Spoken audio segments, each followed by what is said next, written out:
Hello, this is Odomne, and you're on the YouTube channel of the internet's most notorious ginger man, Thorin. So first of all, obviously, this episode, like most of the content on my channel, is brought to you in association with delicious gamer Supps, my favourite energy formula. I've tried pretty much all of them on the bit market, the big names, especially a lot of the classic ones. Some of them are good. This is the best in my opinion. I think the flavour profiles are the most expansive, but also nuanced. They're not all just smashing you in the face with weird chemical flavours. They also tried to actually pick like pleasantly balanced flavours, I noticed, instead of going really extreme. They have a lot of different types of flavours. I like ones like cherry limesicle, guacamole game Fight 9000, it's secretly strawberry and lime. I like some of the newer ones like what was it, Sakura Splash, which is a sour cherry. Yeah, there's a whole load out there that are awesome. I just tried one the other day that was called Acid Rain, which is like a sour peach ring flavour. It's quite unusual. I'm not really usually a peach guy, but actually that flavour balance is very nice. It's going to be in my rotation. Obviously, as always, you can get 10% off everything on the Gamer Supps store with the code Thorin, Thorin, for 10% off everything. Flavours of Gamer Supps, caffeine-free Gamer Supps, AFK, which is the drink you take that helps you go to sleep or promotes sleep. You can get the Gamer Teas, including one for sleep there that has no caffeine and no theanine, and then you have the ones that obviously perk you up. You can get waifu cups, apparel, there's all sorts of stuff. Right, so if you know how I do my tier lists, I am actually quite ruthless with the S tier. So being as this is all of history, I'm not judging someone at their career peak. I'm not judging someone in their best year. I'm not judging someone when they won the biggest tournament. I'm judging them for their whole career relative to the field and everyone else who ever played top lane in League of Legends in all of history. So I'm sorry, for example, if this list was done in 2013, Wicked would unironically be S or A tier and very high up. He's probably going to be the last place player on this entire list. That's entirely plausible. Because at the time, League of Legends had only been going 2 or 3 years of competition. It's now been going like, I think realistically, I know other people say that season 3 or season 4, I count season 2 onwards, that's when it became enough like League of Legends. That was 2012. So we're talking, it's been running like 12 or 13 years of professional. LCS era was only in 2013 onwards, etc., etc., etc. So I'm probably just going to run through this list in alphabetical order and just try it that way. Because then I think I can go on each of the lists as to what I like. And then as we go, we'll move people between and see what's what. So starting out with 369 is perfect for a little rant. Because here's my little rant. I can tell people don't watch the LPL because I see when a narrative starts to form, when it doesn't have a connection to what was going on in the LPL. And it forms internationally, and then it keeps this like weird stasis where he goes back to the LPL players and it doesn't change the narrative. So what's weird about 369 is he's got this weird narrative from people who don't watch the LPL that he's way better than he is at all times. But then he actually also hasn't done very well at some of the worlds. He's had some worlds that were a bit scuffed and a bit underwhelming, actually. Like I thought in JDG in the last one, 2023, he was one of the reasons they didn't do as well. I actually thought this year he was a bit underwhelming. I'll give him it. I think in 2022, it wasn't really his fault. He was pretty good. And if you don't know, the reason I bring all that up is, if you used to be a big Knight fan back in the day on Top Esports, talking like 2019 onwards, Top Esports was notorious for Knight being insanely good. He already looked like he might be the best LPL player. But 369 was like his star, partner in the team. And the reason he's called 369 was he's incredibly variable in his performance. He could choke in a playoff game, then he could carry the next game. He was really frustrating. And internationally, I always thought in those top esports teams, he never did anything. He was one of the ones that was sus. Hence why, when Zoom looked amazing on JDG, their rival team, they kept potentially meeting in finals, they thought, well, it's an upgrade to swap 369 for Zoom, and it should have been, but then Zoom went to shit and just withered on the vine immediately, and that hence Wayward just entered the equation, who isn't going to be on this list, by the way. So I actually think 369 is slightly overrated in terms of his peak, or when people would just say he's like hands down the best top player. He was never really hands down better than like Bin for a start off, even though, by the way, I actually think 369 traditionally thinks of himself as a carry player. He wants to be more like a Bin, and he was on Top Esports. But I think people only think of him in JDG when he was doing an amazing job on the bruises and the tanks, and he was peeling for probably the best team fighters in the world at the time, which was Knight and Ruler. So to me, everyone has this sense of him like he's some Chinese Odoam there. But to me, he wants to be like Bin if he's on the right team. He's just also willing to play, because it's team fighting in LPL, he's willing to play the bruises, etc. So for me, I think he's a very solid solid, like, A-tier player, mostly. I wouldn't give him the true status of S, because I don't think, for me, internationally, he's been, like, the consistent force. And especially, you'll notice, I give him his best times as a top laner in, like, 2022, and then 23 minus Worlds. So, I'm sorry, that means he's not the bus driver. He's one of the people helping the bus driver. So, he gets to go A, because I think he was very good, and hence why I just talked about his reputation. He managed to earn a whole second reputation playing almost the other side of top lane, which is very legit. He also knows exactly like how to play weak side. He can be the one who loses gracefully. He can match up in lane against a lot of different people. He can play carries too, but that's not always where you want him unless your team is someone who has weakness in ADC or mid. So I think A is a very fair place in an all-time tier list to put this guy right now. By the way, his career isn't over. He has a year or two left. Maybe he could peak for a year and go to S. Not impossible. Then I'm going to go to 957. By the way, I'll look up some of these people I've realised. So we'll look this guy up really quickly. So obviously he was on top esports for a long time. He went to JDG for like 2 years, and then he came back to top esports. As you can see, very quickly top esports got really good, particularly with him and Knight. Those were the main guys. So they were already making like playoff runs really early on.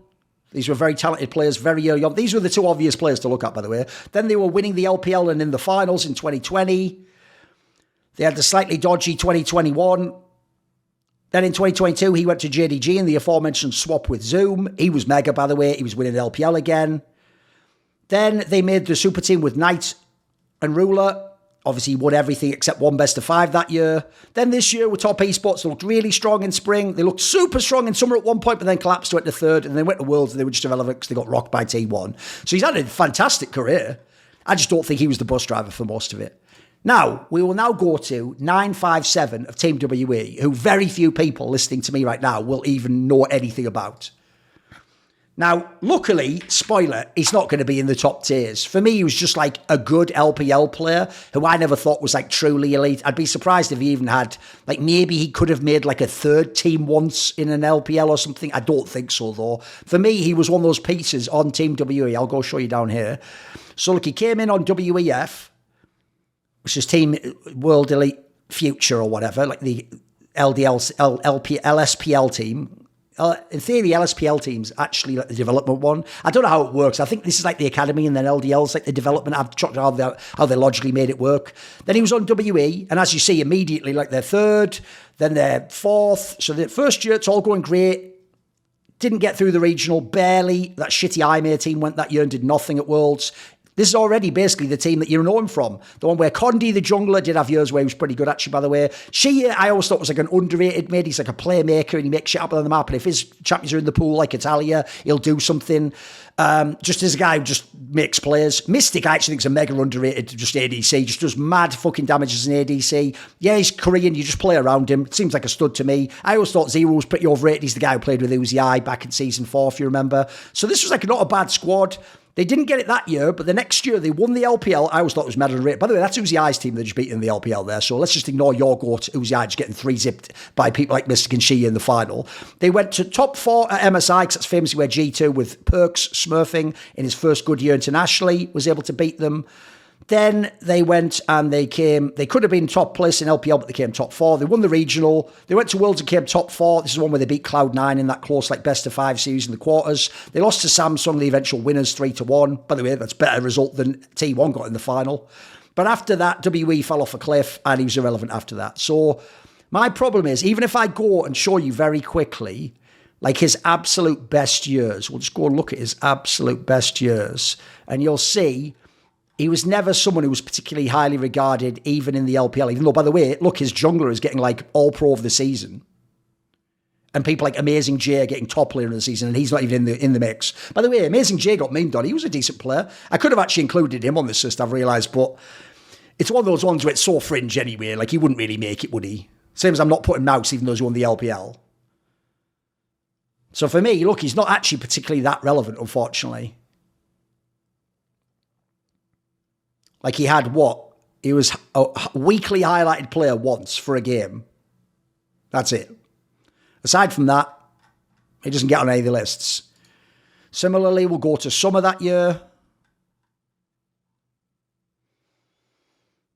He had a week where he was highlighted for a game. That's it. He had a week where he was on the All-Pro team, but that's it. aside from that, Flandre is dominating, Mouse is in there, Shi Yang's in there, who actually used to play mid lane, if people remember, but he role swapped too. If you don't know, mid to top was a bizarre role swap that's kept happening in the LPL around the mid-2010s. So it's just a decent player, but he's nothing special. Even if you go to the 2016 year, where he first broke on the scene,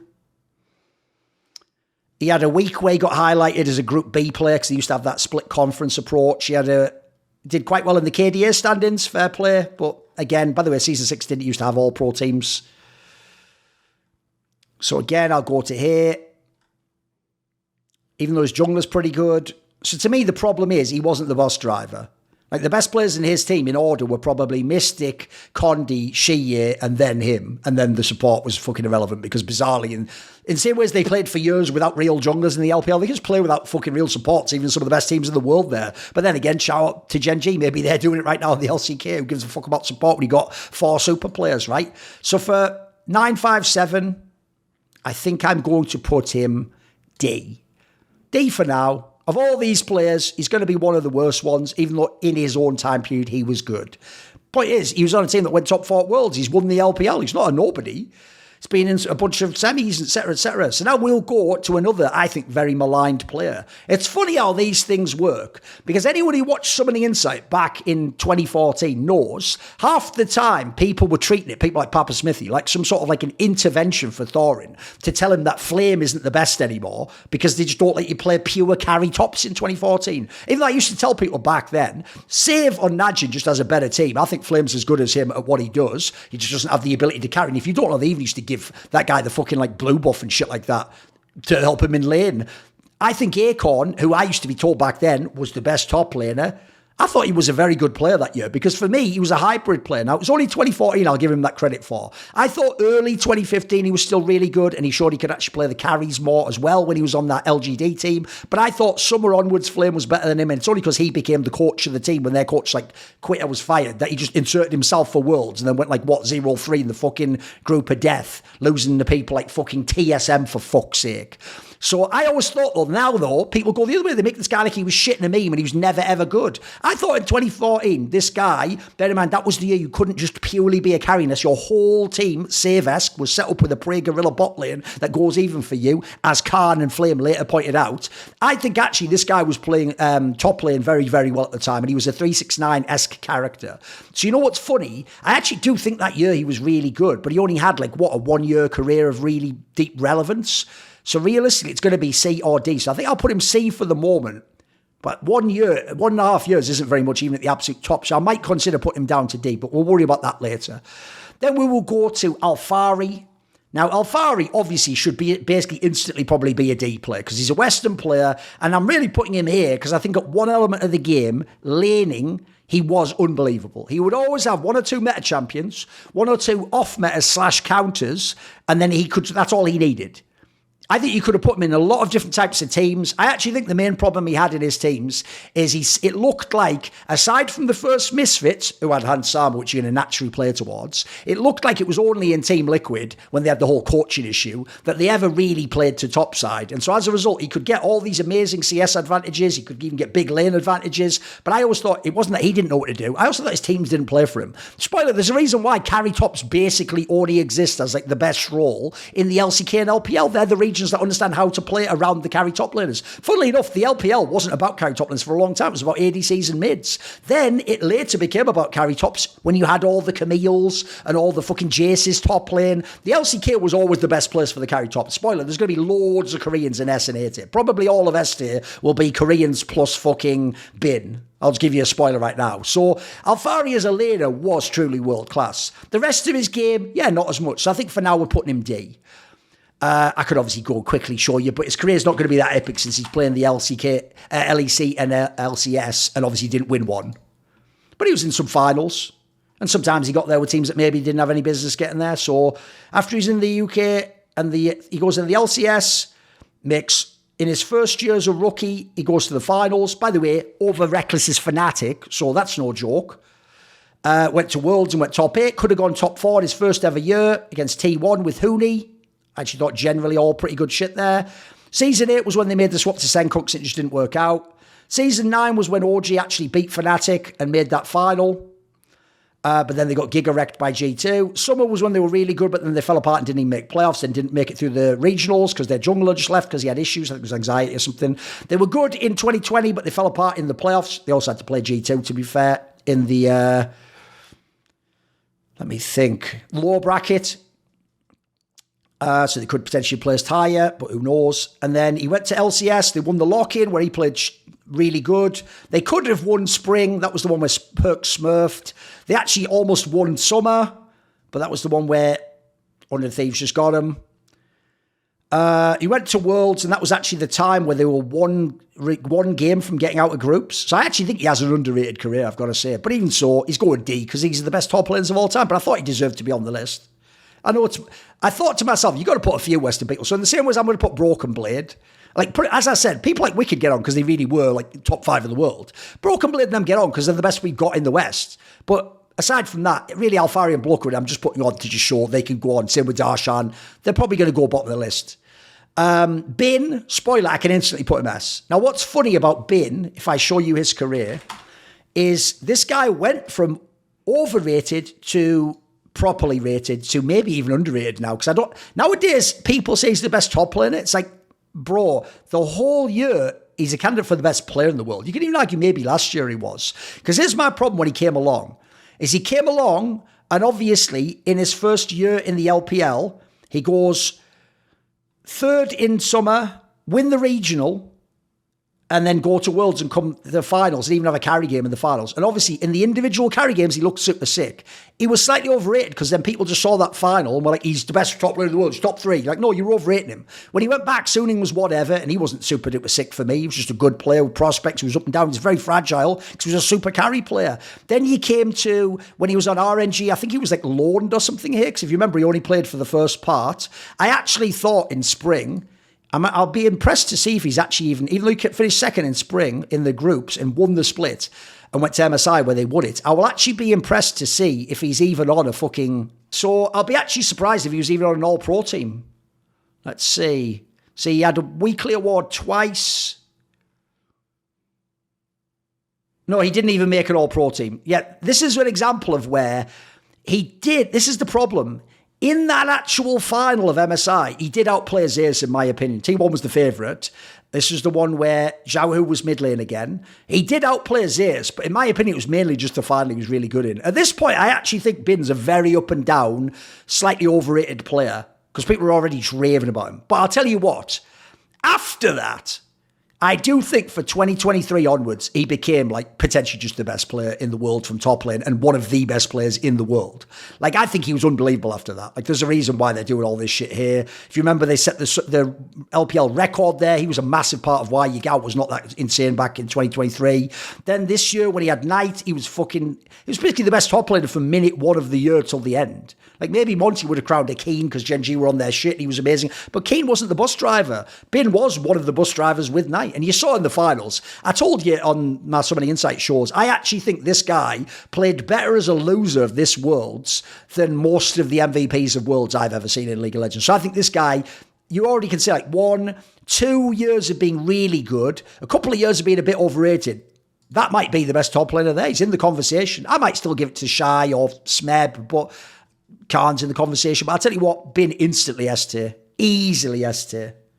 I think this guy's fucking unbelievable.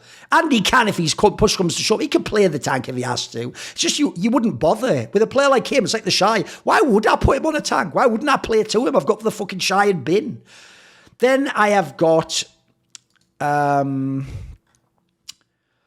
Breathe. Now, Breathe is someone who's actually probably underrated because obviously it's not really international people know him for. So since people just don't watch the LPL and then just come up with half-baked narratives that they just repeat over and over again, I've always thought this guy was slightly underrated. Like, if you think of the LPL and you think of like, Renekton picks, this is the guy you want on a Renekton, mate. This guy's right up there. Like, it maybe doesn't even surprise me. He's the 4th top laner to reach 1,000 kills, along with look at some of these legendary players. So I think there's actually a slightly underrated player, if anything. So let's just go and have a look here. And I'm going to guess he's been on a bunch of 3rd and 2nd teams. I doubt he's ever been 1st team, but I'd imagine he was on a bunch.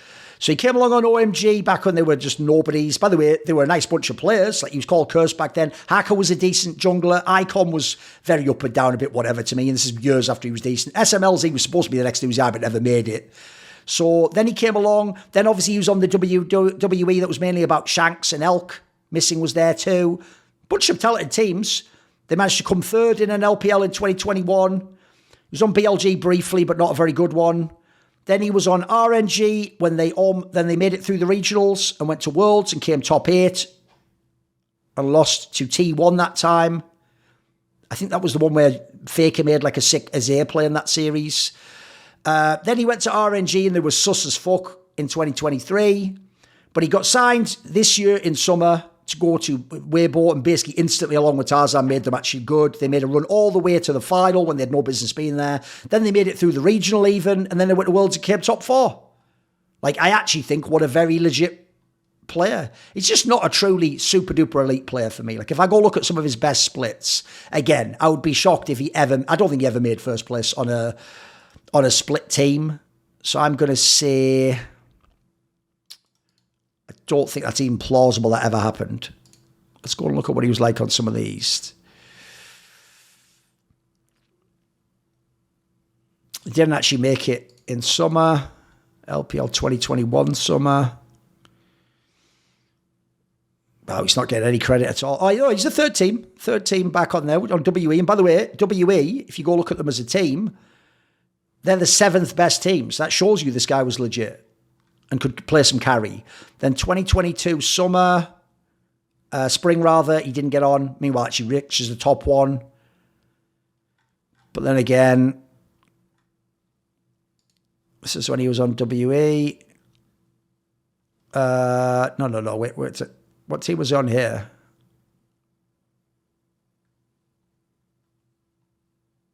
Billy Gaming, he was on then. Which, by the way, on paper looks fire, doesn't it? But it just wasn't for some reason. I know all those players on paper should work, but it just didn't. It just didn't for whatever reason.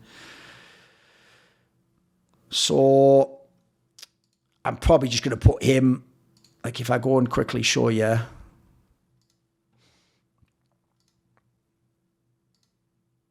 Very much a carry player. The Gwen, the Aatrox, the Jax, the Jace, the Kennen, the Fiora, Aurelia. Not a very good Camille player, but aside from that. So to me, just goes into detail at the moment. I might consider C. I'll think about that one later. I'll put him D for the moment. Borderline, he should even be on this, but I thought I'd just put everyone in and I was putting where we're putting them. So Broken Blade next. People will know, never been a big fan myself. Like, what's weird is I actually appreciate Broken Blade a lot more in this G2 because I actually think oftentimes he does have to play as more of a hybrid top. They don't give him that many of his carry picks, more just if he's got like the niche pick, like a weird action or when he had the Rek'Sai and shit like that. I actually do think generally he's the guy you're also going to just make be like, just basically be like a fucking bruiser and then just play out lane well. Don't die in lane much, come to the team fight, do a good job in team fights. And actually, even internationally, I think he's gotten better and better. I do think the first couple of years he was mad sus internationally, but I think he got a lot better the last year and a half or so. So I think for him, I'm tempted to just put him in D because I've never really seen him as the bus driver, but I wouldn't hate actually putting him towards C depending on who else and where they all shake up. I'm going to put him D for now. A lot of Western people are just going to go D, spoiler. Like, realistically, was this guy ever actually a top 10 top player in the world? I don't know about that. Maybe tenuously. Then I'm going to do Canna. Now, what's funny about this one is I'm pretty sure everyone hates Canna, spoiler, just because they're like, fuck him because he like screwed over T1. So people just pretend he's shit now. They chose to have this player play instead of Zeus in 2021. They could have played the exact lineup that played in 2022, 2023, and 2024. They chose to put Canna in from summer onwards. That's because Canna was reliable. Like, if you go and look at him, this is another guy you can expect to play the carry champions. He's got the Renekton, the Jace, the Kennen, the Gwen, the Camille, the Jax. Now, yeah, he'll play a Nart, he'll play an Ornn if you have to. But in general, those aren't the champions you want him on. You want him on his carries. Now, I do think he actually was a little bit of an Alphari. Once outside a lane, I don't know that he was that good always. So I always thought he was a bit overrated, but I never thought he was bad. I even told you he'll probably be all right when he comes to the LEC now with Carmine Corp. I think he was totally fine. So My issue here is, where am I going to put him overall? Because if we go look at his career is not as bad as you remember. Like, look, he won a split. That was when they beat Gen G. They didn't make it through regionals that year. This is when T1 had the dodgy year, but then they still finished second in summer. Won regionals, came top 4 at Worlds, were a game away from finals. He's playing against Kiin, one of the best players of all time in his role, by the way. Then he went to Nongshim almost as a punishment because of the weird off-season shit where they might have even played Zays, maybe they were signed Canna. Then he went to Dan1, as people famously remember, and the problem was he wasn't Naguri Khan, and that's who he was coming in the heels of. So bearing in mind, even though they had deft, I always thought that team wanted to shift to Showmaker deft carries, but they sort of played, because Canna was there, because he's a carry player, they still had Nagori, but then that meant deft is almost playing like a prayer type role. But this is when deft's still good. I mean, you saw in that first split, he was busted out all the records, wasn't he? So I always thought Canna was a little bit of a letdown here. They went to Worlds, but that was the one where they were irrelevant. And then Kami Cop, who gives a fuck? So realistically, probably going to put you D for now. Could be, because this thing, ACOP was one of the best in the world at one point in time. You're going to be D for now. By the way, we're going to fill out a lot of fuckers in D, but then we'll have them all out the way, won't we? So Xiaomei, if people don't know, to me, already can't be on this list anywhere except D. Because even though he was on WE, at one point won 33 matches in a row with the champions of IPL 5, a very good team at one point in time, one of the best Chinese teams of all time. That team, I would put him as almost one of the least important parts. It was all about Weixiao, Messiah, not even for pure mid laning, more like for playmaking, what he would do. Clearlove, who's a stud carry farm jungler. Then I'd even say FZZF, because I would just partner with Weixiao. And then Xiaomei, look, he had some carry games. He definitely would try and play aggressively, and he definitely had some interesting champions, but I always thought he was a little bit overrated. He's a massive fan favourite, apparently, so I'll put him there. Also, if people don't know, I think before he arrived was when they used to, because if you remember in season 2 and 1, sometimes actually what was now ADC sometimes would play the equivalent of top lane even. So actually, I think Weixiao used to actually play in the top lane potentially before they did the dual bot lane because of season 1 Worlds Meta. Anyway, now we are going to go to QV, who probably also was underrated at this point in time because he's another hybrid style top lane. He's not a true carry, but I tell you what, he did match up very well against people like Khan, Huni, who are true top lane carries and want to smash the lane, etc. So I was always quite impressed with how he played against them. But I do think he only realistically, he was never the best top laner in the world. He was just he was a borderline elite top laner. So I think maybe D for him as well for now. Darshan we'll just put straight into D, but I did put him here because I do actually think if you go back, remember season 2 to season 4, he's the weirdest NA player there is, because NA is only about NA ram, go mid 5v5, just fight for dragons and Baron, and just fight 5v5 mid all the time. But then he's some European player, because he's this weird split pushing, side laning top lane in a region that doesn't know how to side lane and work with split pushers. And he's really good if you let him do it. And he's good at the champions that would let you do that. And then also in lane, he had a massive champion pool. And famously, he's one of the reasons why CLG won that Season 5 Summer LCS Championship against TSM, because he basically draft gap Dyrus and Bjergsen. And TSM just could not answer what he could do in lane. And then I think he's also part of how they got to the final of MSI. So I'm going to put him D, because at the end of the day, most Western accomplishments will put you D. But he deserved to be on the list. I think briefly he had, a 2-year span where he was good. I think you have to give him his credit. It wasn't Huni carrying all those teams. It wasn't Stixace carrying those teams. In my opinion, what carried those teams were the other three. It was him as a laner, and then it was having, what's his name? Fucking Afromu as a shot caller, and then Smithy as a mega clutch jungler. Then we've got Doran, who absolutely has been slighted to the heavens at this point in time. The problem is, there's two types of Doran. You either remember Doran when he was playing on Gen G and they were beating T1 over and over and over again. And he absolutely was getting the better of Zeus, just straight heads up in lane, 1v1. Even solo killed him, I think, off the top of my head at times. He absolutely was just getting the better of him. And it was making a mockery of Zeus's game. But that's because no one thought Doran was the best. And so Doran was supposed to be one of the people who was in the back of the bus, but somehow he was actually gapping, or I thought was actually probably the best laner in T1 at the time. So I think that made him get slightly overhyped by some. And It's not that he's bad that he went to T1. As I said in my video, the problem with him going to T1 is I think Zeus was the shit at T1, whereas Doran's someone who goes along with him. Zeus was one of the bus drivers. So for me, I do think a problem for Doran is he's probably going to get underrated in history at this point in time. He's between B and A, but for me, he might even be on the line between B and A historically. So I'll put him B for the moment. But part of me thinks, I mean, this guy's won if you don't know, he's won 4 of the last 5 LCK championships, and those are with 2 totally different teams. I mean, not totally, he had like Peanut on both of them, etc. But that's pretty good. I mean, Hanwha was supposed to win that one, so I think that's legit as fuck. So I'm going to put him B for the moment, but I might consider going away. Then we have got Duke. Now, funnily enough, you're going to hear this a lot, because I actually think top lane is one of the most misunderstood and maligned roles in League of Legends, because I think everyone who doesn't play top lane just thinks of top lane as some like other dimension they don't need to know about. And I think the way that long lane operates and the way TP usage is, etc., and the way jungle resources are, it's such a unique role that no one really seems to relate to it unless they play that role. And that role is sort of like you are a lone wolf, you are on an island, you are like a sovereign citizen, like I'm my own man type guy. So if anything, I think top laners are just naturally misunderstood. So Duke, I also think someone who got maligned. When he was on Najin in the early days, he was the MVP when his team wasn't even in the title race because he was just a fucking stud carry top laner. Then he went over and he was in T1. I've just realised I'm not actually even showing you some of these, but we'll do it now. Then we had when he went to T1, and I think people just look at how he played in a couple of the games at that Worlds and they act like he's shit.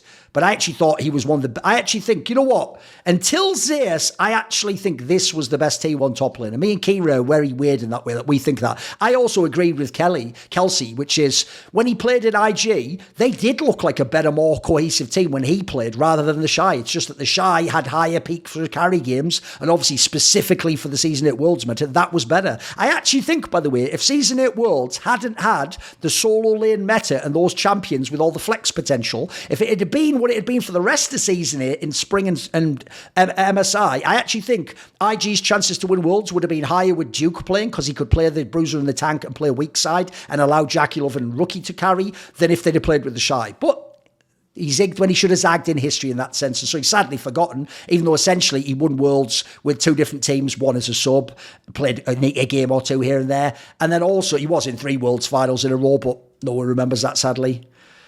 So I actually think a slightly underrated player. I mean, by the way, he also played on that KTB team when he was called Leopard, that actually won that IEM over Fnatic and beat Gambit in Katowice.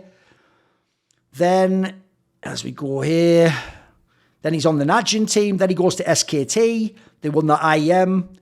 They won Spring despite not being the best team. They won MSI when they were dodgy in groups.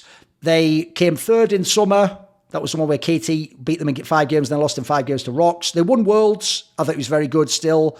He went to IG. I told you I thought he was pretty fucking good. Thought he was a stud still. Season 8, he's not playing as much because now they're bringing the Shy in more. And then after that, he wasn't basically relevant. It was just a Shy from there on out. So I actually think this is a very hard play because I'm instantly thinking A. But I don't know. At his peak, it could have been S, but I think probably A for all of history is reasonable for that. Right, Expression, I put on the list because, again, if I go back to Season 3, Season 4, this was one of the players where he was like, I think he was like a scrim god, because everyone used to always say he was supposed to, Koreans held him in very high regard as one of the best top lane stars, but in the actual games where he would play for like Najin and later Longju, I always thought he was just good. He wasn't that amazing. So for me, he's probably going to go into D. I never thought he actually earned it, but whatever. I'm trying to put everyone who could be on the list here. I'm now going to get very biased, which is my beloved Flame. At one point in time, my favourite player in history. Look, it's so many years since he even played at this point in time. I don't know if that'd be true anymore. I'd probably pick Rookie now, wouldn't I? But I do think he's one of the best players of all time. At one point, he was the best top laner of all time. If I was still doing this list any time prior to, I think, Season 8, I'd probably still have him as the best of all time. For me, it went Flame. I even told people in Season 5, Smeb's the true lineage successor to Flame, not someday Marin, those guys. It goes Flame, Smeb, the Shy, and then maybe now Bin. That's my lineage of the greatest top laners of all time. So if you remember, He came into Blaze after they'd kicked out Reapered because he didn't qualify for Worlds. And then they qualified for IPL, but it's his first event. They didn't do well. Then they went and they came second at that kind of Itze where Gambit just like rocked them. Although this one shows them losing to MiG Blaze. That's not even correct. Is it? Why would that say Blaze though? Something's bogged about that. I assume that no, they lost to Gambit in that one. I don't know why it says 0-2 there. Who knows why? Then he was back on KTB when they were really good. No, he was back on whatever. Anyway, then they changed to CJ as the premise. They won actually the IEM in Europe there. They obviously should have won Spring. They had that 13-game winning streak, but they inexplicably lost the final to MVP Ozone and Dade. Then in summer, they lost to the second best team in the world, very close fashion, so they had to come top 8, but they were still really good, and Flame was mega in this series, by the way. Then they didn't qualify for Worlds because Korea was mega stacked.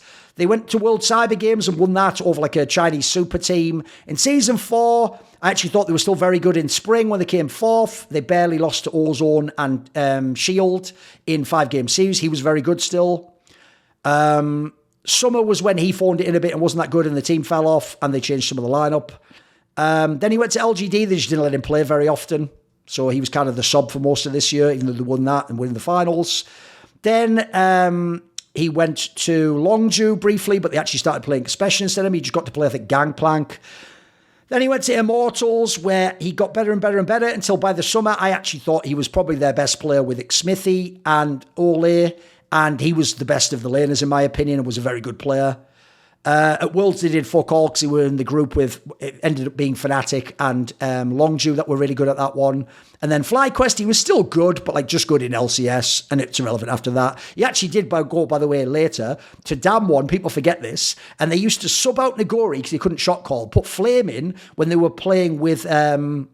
I think it's where they played with Punch instead of Canyon because they were trying to test out shot calling combos. And actually they were doing stuff like beating T1.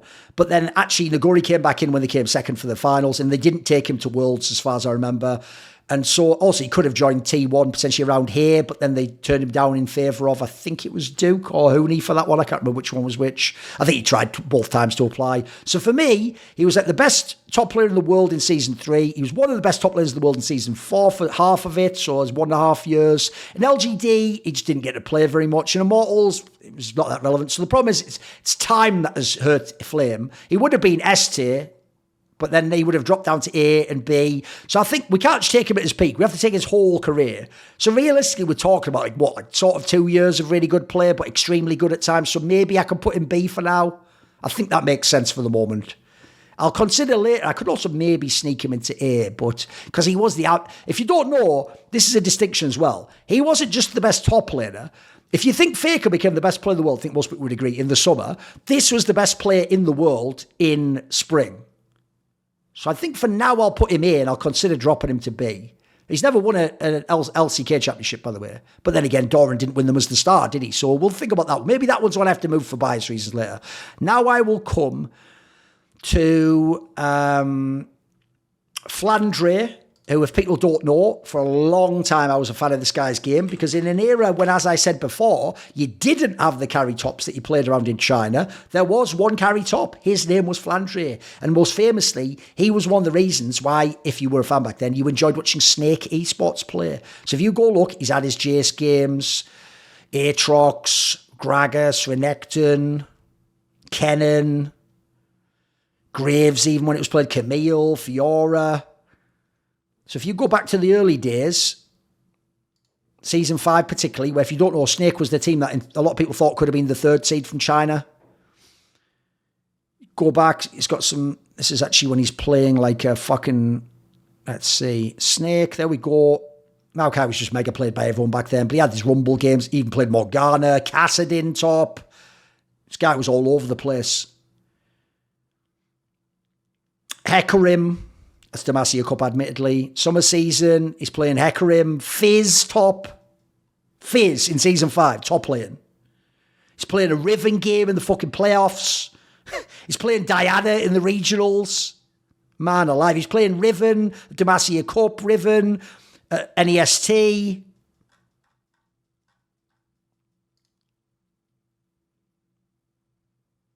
Poppy back in the day. Echo when it was broken. Trundle.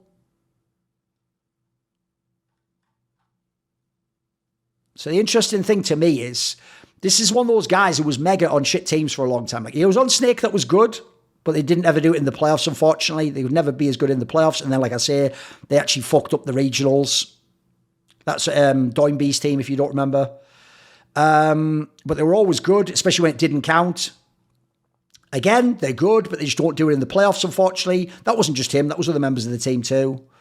He had some good players, but usually would just have one or two at a time. Like Crystal was very good at a time, but Tank wasn't that great a mid laner. SOFM was really good at a time, but then that's all you've got.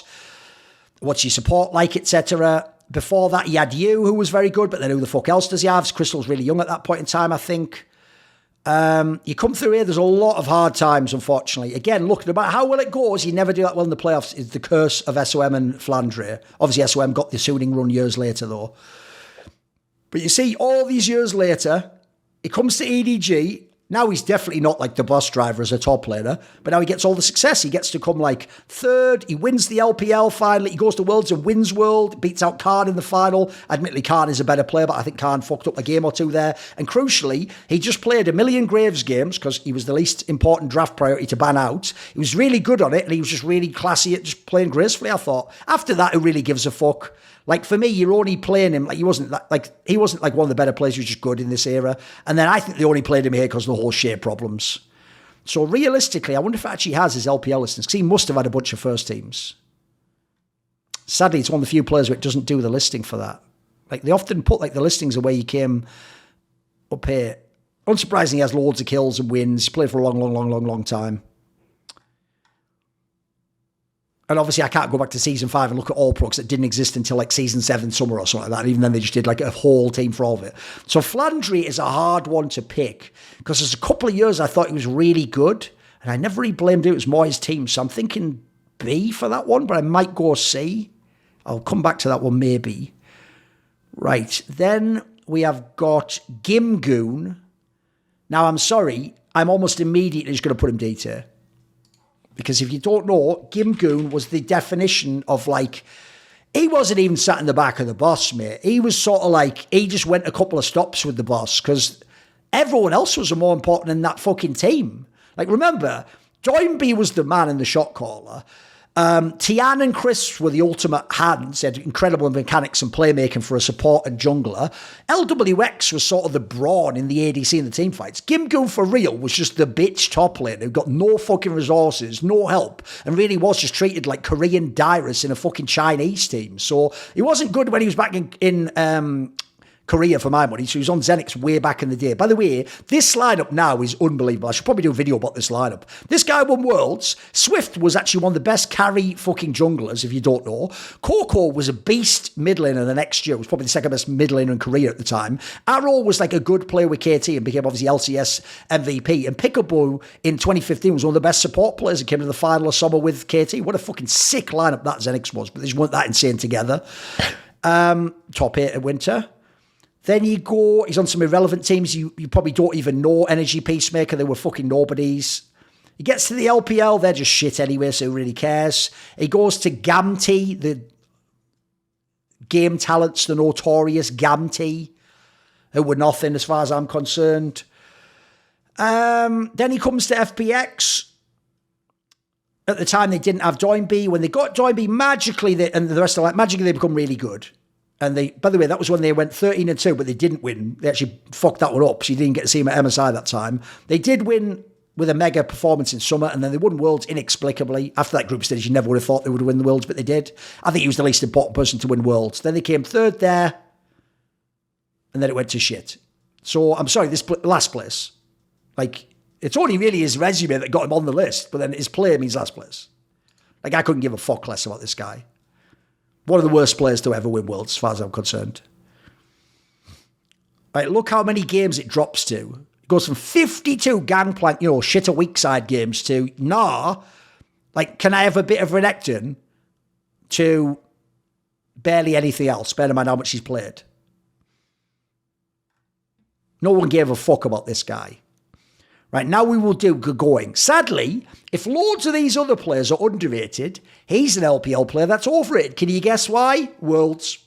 Because not only do you all remember the season 4 run, where bizarrely, I think it's excellent what OMG did, beating Najee and Weixiao, and then almost actually even beating fucking Star and Royal Club and going to the final. I actually think, by the way, that would have been a way better final. In my opinion, if you could have made T1 OMG the final of season 3 and season 4 Worlds, it'd be a much better final, way more historic, and it would tell the story of the regions better. But unfortunately, they lost to Star and Royal Club in the semis with like that fiddlesticks fucking insect game or whatever, and no one remembers now. So, but you all remember that feature about his family and about him like fucking, I don't know, like skipping school or something and having problems. And he's got a big Giga Chad chin, which was like, wasn't even a meme back then. But he was a really good player, because if you don't know, that team was all about the top side in an era when the LPL, this is why OMG revolutionized the LPL, when the LPL was all about ADCs. Remember, it was poor man's daughter. It was 4 protect 1. It was Weixiao, everyone play, extend the laning phase, let Weixiao farm up and carry us in team fights. Then it was Uzi, raise the puppy. Then it was Name, play through Name and Devil. Along came OMG,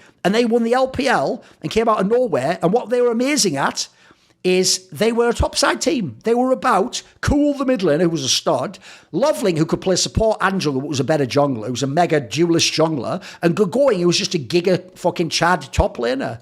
So for me, he is slightly overrated because people just remember the World's results. But I always did think he was a very good player. Like, let me have a look at his career overall. So they win the LPL. They really get cooking. Sadly, they had to play Royal Club in the round of 8. At that one in a best of 3. So we'll never know all they could have done. Notice they win all these other tournaments too. Then they go back to China and they finish second in summer, because they played out the summer playoffs after Worlds that time, and they lost to Name's Positive Energy. Again, really good in the third-party tournaments. The next year, they were looking like the better team. They fucked the playoffs up, unfortunately. In summer, they were in the finals, but EDG easily handled them, but he was very, very good. He was the best top player at the time for my money. At Worlds, they came top 4. They could have gone to the finals. He was really good overall. Still good after that, but they start to gradually drop off as a team. And the one with Uzi just never worked. I mean, you couldn't have played around Uzi, and then when Uzi wasn't a carry, it just wasn't as good. And then, so his career wasn't actually that insanely long. We'd really talk about season 3, season 4, and that's an attack. And it's really 2 really good years, I'd say. Then you go look at what he was playing in these years. Obviously, season 3 was when he could play tons of carries. So we've got the Nectin, the Elise, the Cho'Gath, and that. He's just playing classic top laners at the time. It's all carry shit. At Worlds, though, he tried to vary it up a bit. It's not really the right meta for him where you have to play Shen, is it? You go to 2014. This is when actually everyone in Korea was playing the Dr. Mundo and all those bullshit top laners. Unsurprisingly, whenever he could, he went to things like the Shyvana, which Shyvana and Nectar were the closest you could get to a carry at times back then. He tries to weave in the Jax games if he can, and a Kha'Zix game, which, by the way, that's almost illegal. Kha'Zix probably isn't even top lane at this point in time. In fact, he was a fucking jungler in this year, as far as I know, in the West. Then you go down, he's doing what he can to get the carry games in, the Kale when it was available. It was Giga OP very briefly. He tries to play the Aurelias and whatnot, and Alistair, bizarrely top lane, fucking hell, Jax. You can see this guy is a carry, though. That's the thing. He was always a guy who was a carry player. At Worlds, he's playing Rise, Aurelia. So for me, I think Gogoing feels like a C or a B player. I'm going to put him B for now, but then it feels like I'm being... Doran's not the bus driver, though. This guy was like one of the bus drivers. It's B or a C. I'll consider that one later. HotshotGG instantly goes D. Now, why did I put him here?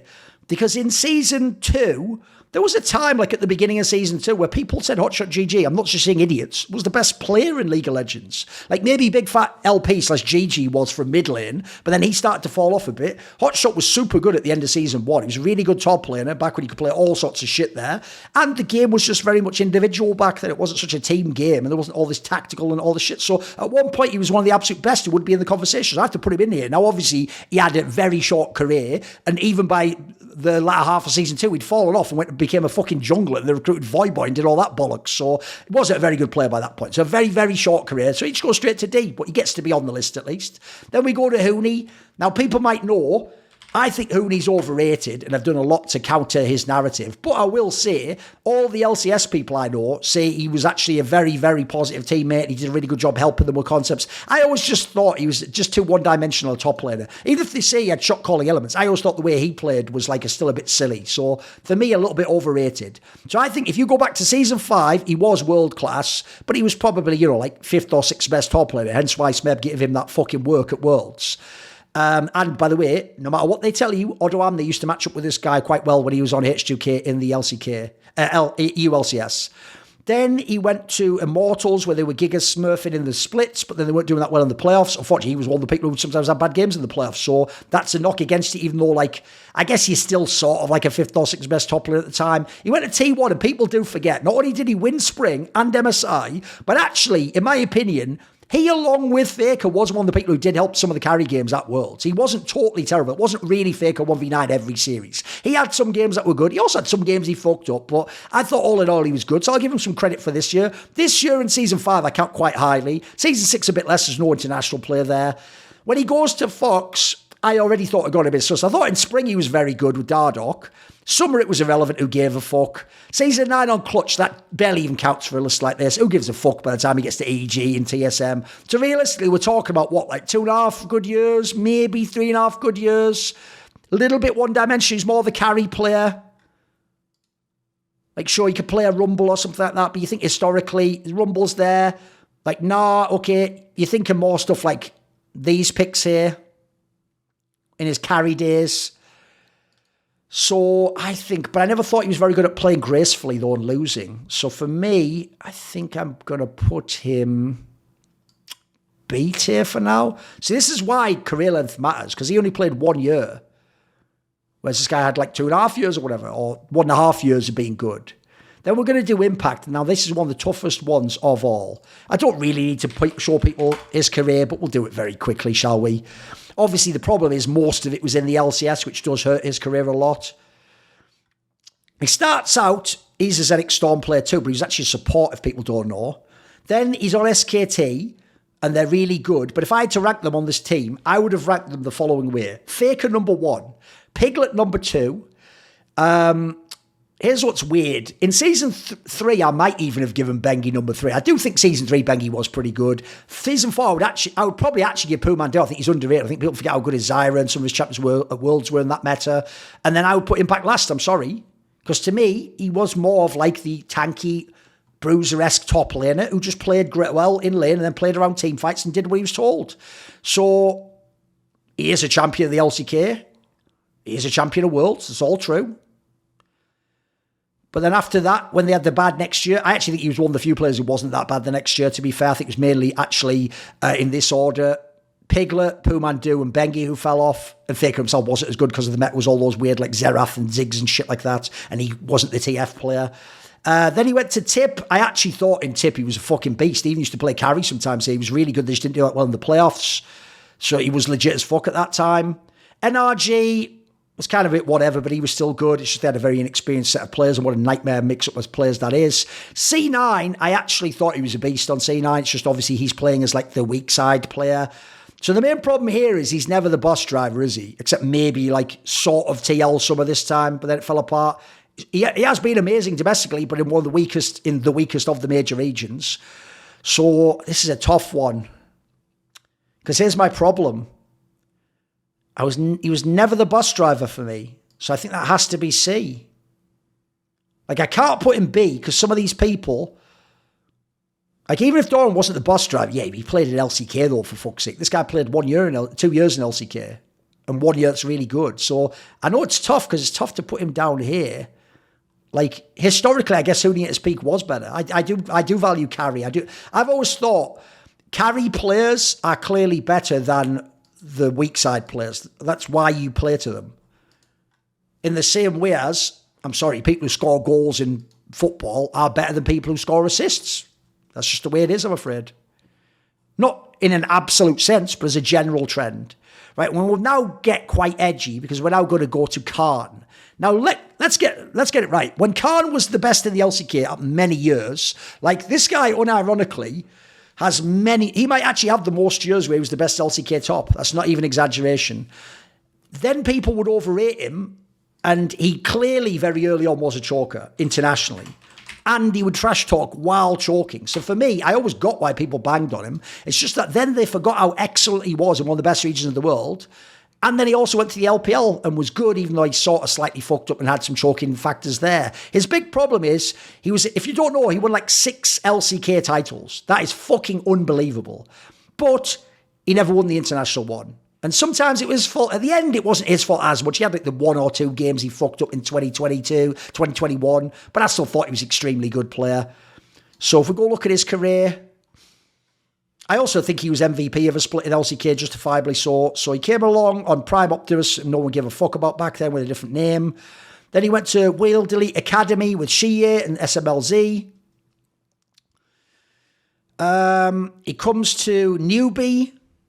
So another LSPL team at this point in time. Then he goes to Longju when he breaks out in summer, wins. He was really good. He has the go even bot lane to allow him to carry. Him and BDD were studs at the time, but obviously he got rocked by QV. Then he went over, they renamed to King Zone, and he was unbelievable in spring. Like, he didn't even play for all of the losses. So he essentially was like undefeated, like on some Rodri shit. He was like undefeated this split. He was insane. But at MSI, famously, he did sort of shit the bed in the final. And I thought, like, Let Me just got him in that one and just showed how you can play fucking neutral. Remember, Let Me plays all day long trying to neutralize the best carry top laners of the world. So I think he just played that, and I think he choked a little bit. In summer, they were underwhelming, even though I think this is the one where he was actually the MVP of the split. Just his team didn't get it done in the playoffs and fucked up the regional, famously to Gen G. Then he went to T1. The problem here is he's maligned because this was the T1 that just wasn't going to win Worlds or MSI because they were losing to G2. He wasn't the main reason why. Like, look, the flexing angle hurt them. For me, I thought Teddy played a bit underperformance. I thought Effort was shit that year. Clearly has his ups and downs, and Faker just wasn't close to the best mid laner. So I think he's a bit maligned, but he was winning LCK titles, by the way. So he's just stacking more titles. At this point, by the way, he's won with Longju. This is a different org, but the same team. King Zone.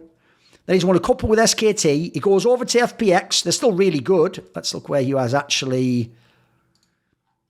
Did he get onto an all? He must have been on an all-pro team this split, surely. Oh, he wasn't. Wow. Okay. Fair play.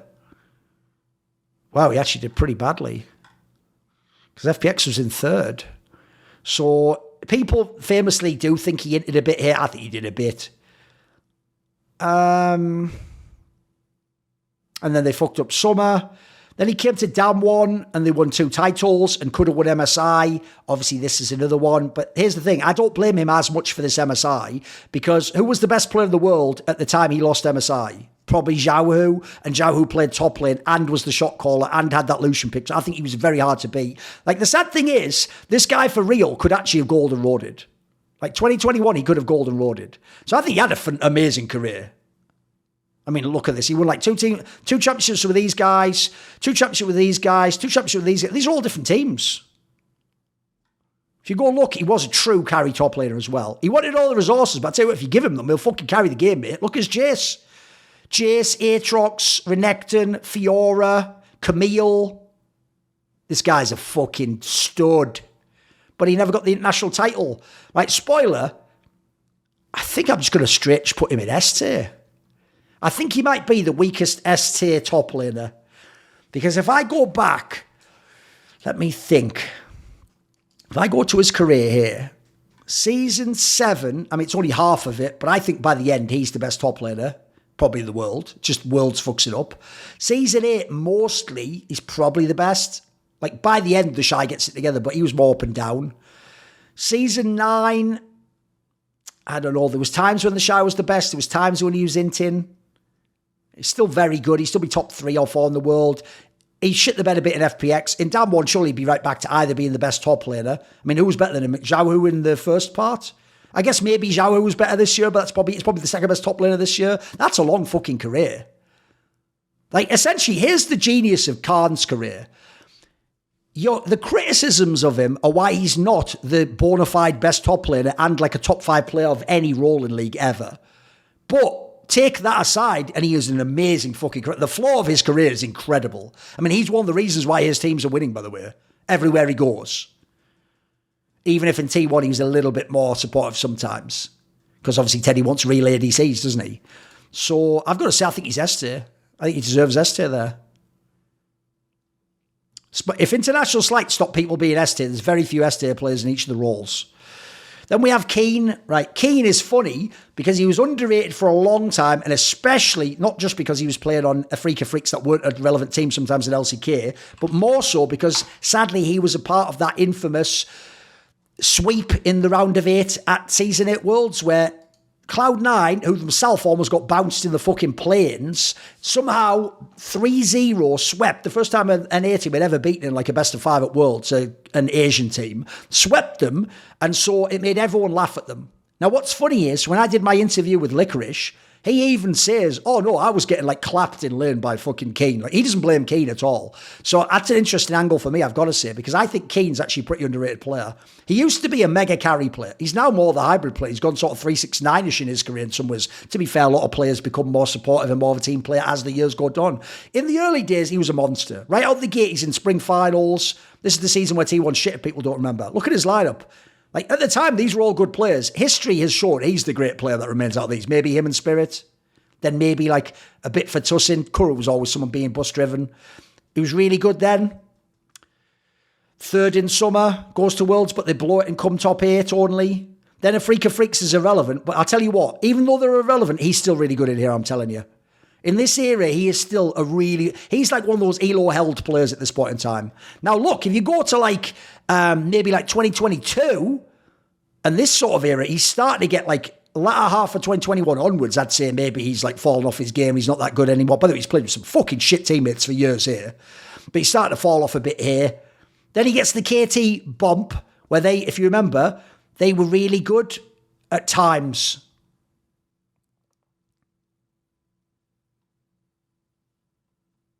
And I thought he was one of the main reasons.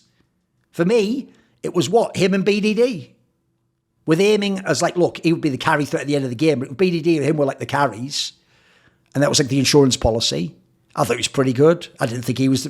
he was a little bit off at Worlds. He wasn't insane at this Worlds. He was just all right. But I actually thought in the playoffs, he played awesome. He played great on that Poppy game in the playoffs. Obviously, he was awesome in spring. Great at MSI.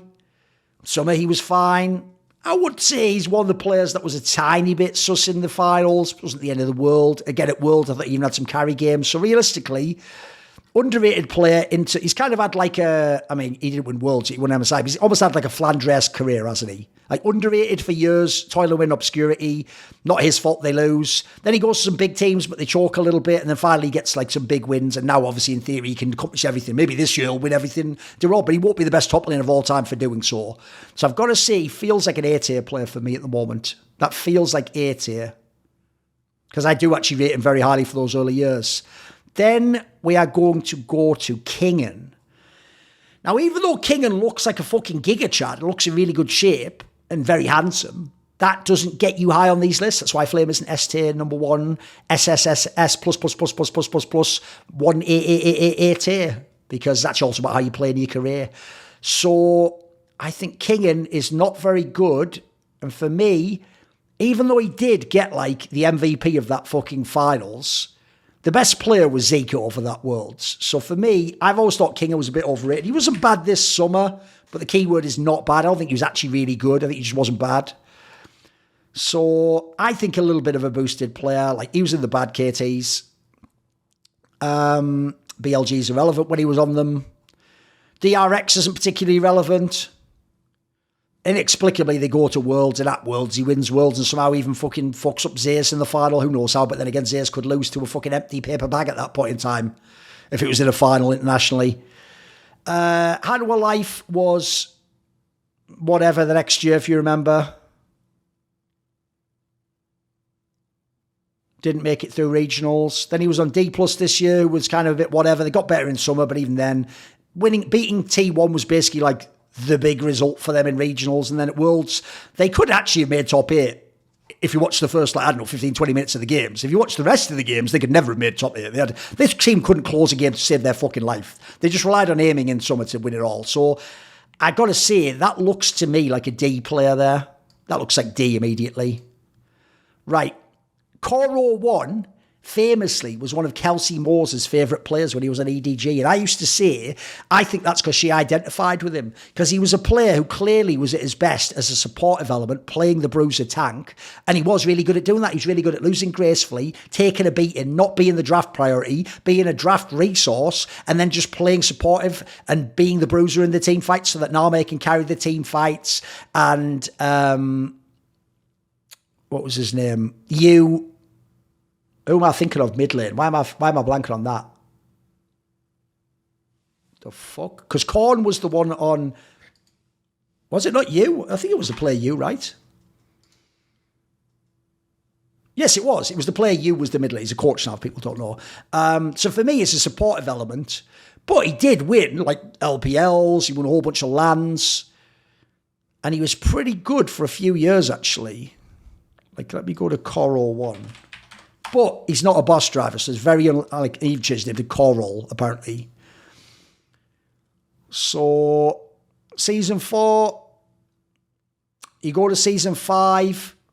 If you remember, bizarrely, he like went to Worlds and they took Amazing J, and then they were playing Amazing J, who had talent but was mainly just to carry. Then they were subbing in and out, doing like a Bengi blank type thing, but they were trying to do it for carry versus like supportive top. And then he brought back in for the playoffs that they lost to Fnatic, as far as I remember. But I don't think he'd even played the rest of Worlds.